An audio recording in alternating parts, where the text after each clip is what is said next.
mumagariro edu, nhoroondo dzinoswisa hama vadikani.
Mumagariro edu, nhoroondo dzinofadza hama vadikani. Mifananidzo yakakosha mumagariro edu, nhoroondo dzinoswisa hama vadikani. Mufananidzo wenyu amai takauchengeta, chero mukava kuresei tichakuyeukai. Mufananidzo wenyu baba takangochengeta, chero mukava kuresei tichakuyeukai.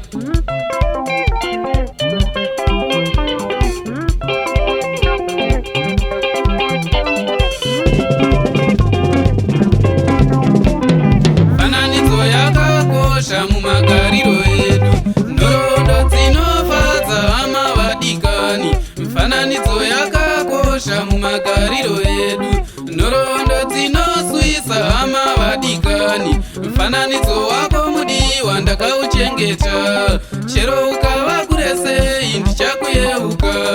Mufananidzo wako mudiwa ndakauchengeta, chero ukava kuresei dzoka kuvana vako.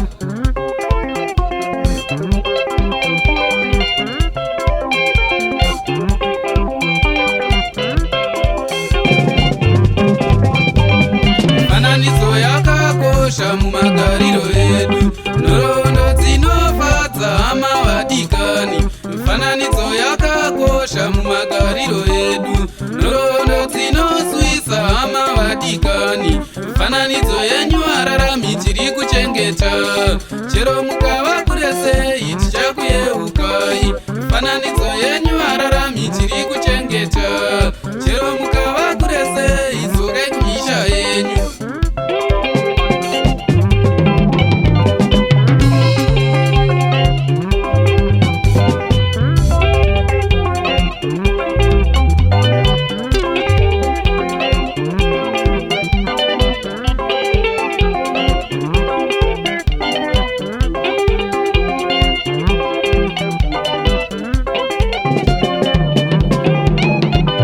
Mufananidzo